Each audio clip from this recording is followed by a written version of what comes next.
Il y a plusieurs années de ça, j'avais fait une petite vidéo sur 7 astuces, conseils que je pouvais donner à des méditants débutants.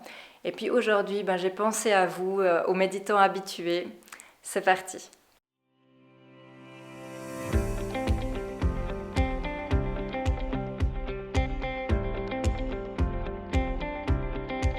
Donc si vous êtes méditant habitué, c'est-à-dire que vous avez l'habitude d'être dans le silence, que c'est ok pour vous de ne pas avoir de musique, de ne pas avoir de méditation guidée, c'est ok pour vous de rester le temps qu'il faut à l'intérieur de vous, c'est ok pour vous si votre mental il est là, il est actif, vous paniquez pas, vous vous énervez pas, vous arrivez à vraiment à vous mettre bien en lien avec votre intérieur. Alors la première astuce que j'aimerais donner pour ceux qui sont habitués, c'est déjà quand vous avez atteint un certain stade de conscience de votre corps, de conscience de votre respiration, de ne pas rester toujours à faire que ça. C'est-à-dire que j'ai rencontré des personnes qui allaient tout le temps que dans le corps, que dans la respiration, et puis après ils me disaient mais oui, mais moi mon envie c'est d'être en lien avec le monde spirituel, mais je comprends pas, je médite tous les jours, mais il n'y a rien qui se passe. Simplement parce que, comme je le dis souvent, hein, moi j'adore faire du sport, donc j'utilise beaucoup cette allégorie, c'est que si vous me dites je comprends pas, toutes les semaines je fais le haut du corps, mais j'ai pas de fesses, hein, par exemple.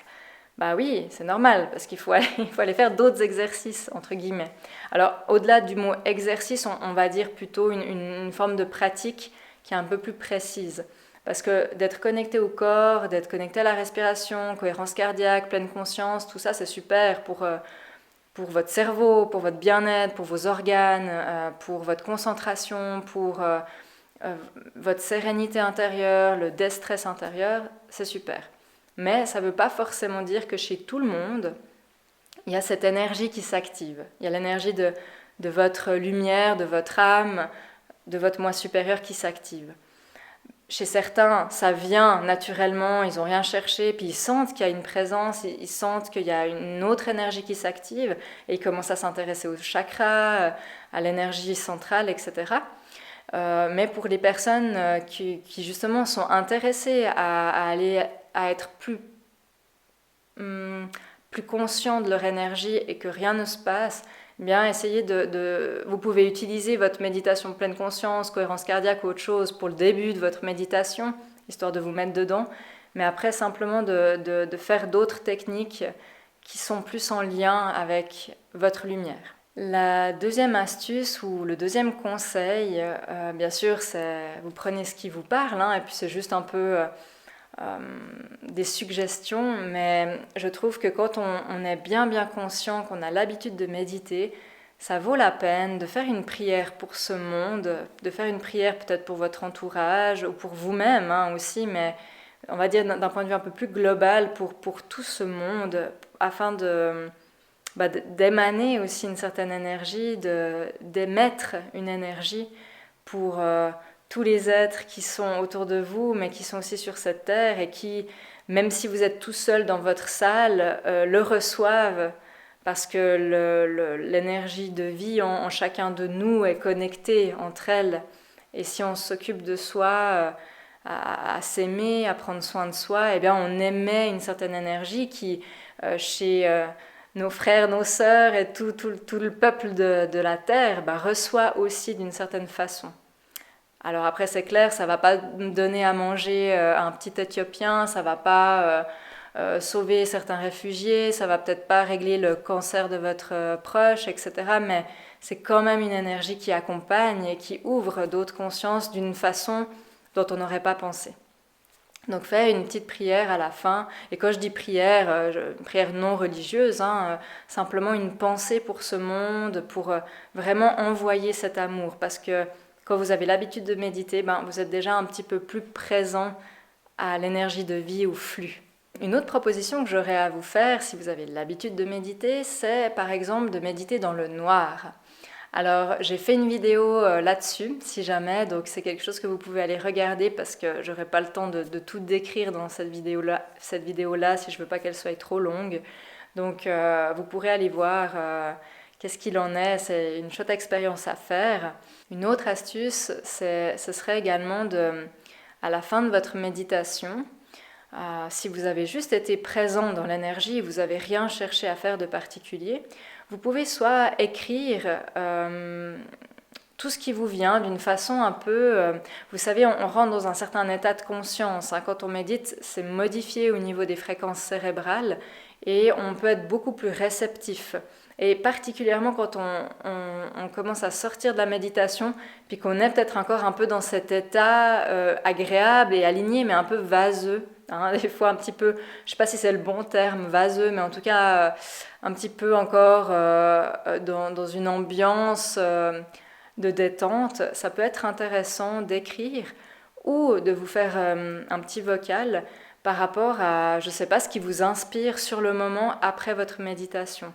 Parce que souvent, ça peut être des messages guidés. Et puis, vous allez peut-être plus y penser. Puis quand ça sort, puis que vous réécoutez ça ou que vous relisez vos notes, ça peut être peut-être intéressant pour vous de voir qu'il y a une certaine guidance, il y a une énergie qui vous a accompagné dans l'écriture ou dans l'oral de vos perceptions. L'autre chose que je vous propose de faire aussi, c'est de tester des méditations avec des gens que vous connaissez ou avec qui vous avez un feeling et qui ont l'habitude de méditer également, de méditer ensemble.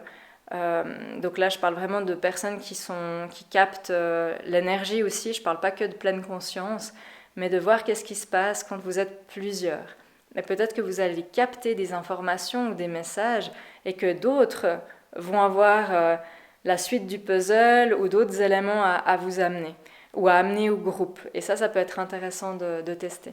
Et enfin, je dirais, il y aurait encore plein de choses à dire, mais ce qui me vient spontanément, ce serait de vous encourager à méditer dans des lieux différents, peut-être de vous challenger à méditer dans une gare, à méditer dans un café, ou vraiment de sortir un peu de votre zone de confort, là où il y a du bruit, là où vous vous sentiriez mal à l'aise, de garder les yeux fermés s'il y a quelqu'un qui vient vous parler, ou peu importe, voilà, d'essayer de méditer un peu différemment, juste pour le plaisir, en fait, de se challenger un petit peu et puis voir qu'est-ce qui se passe.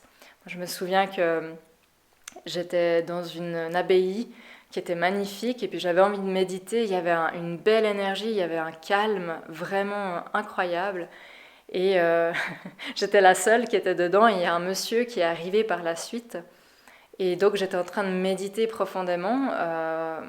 Bon, il n'y avait pas de bruit, je ne me mettais pas hors de ma zone, bien sûr, jusqu'à ce que ce monsieur vienne vers moi et me demande, en suisse allemand, mais j'ai compris qu'il me demandait un briquet, de quoi allumer une bougie. Et j'avais les yeux fermés. Je me suis dit, qu'est-ce que je fais? Est-ce que je sors de ma méditation pour lui parler?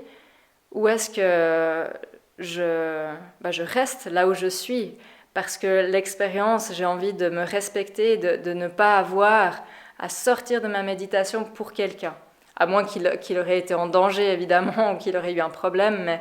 Mais là, il y avait d'autres bougies qui étaient allumées. Il était tout à fait capable d'allumer sa bougie avec les autres flammes qui étaient déjà présentes. Bref. Et je me suis dit, bon, alors je vais prendre le parti de rester là où je suis. Ça m'a beaucoup coûté parce que je me sentais je me sentais hautaine en fait de faire ça. Je me sentais pas bien. Je me suis dit, oh, mais le pauvre monsieur, il va vraiment se dire que je suis pas sympa. Et puis en même temps, je me disais, ouais, mais je vais faire ce challenge-là parce que ça me met mal à l'aise, donc je vais aller dedans. Et puis jusqu'à me dire, mais j'ai le droit d'être comme ça. J'ai le droit de pas répondre. J'ai le droit de me choisir, j'ai le droit de ne pas être dans la bienséance, mais je ne suis pas dans la méchanceté non plus, j'ai juste le droit d'être là où je suis et qui respecte ce silence-là.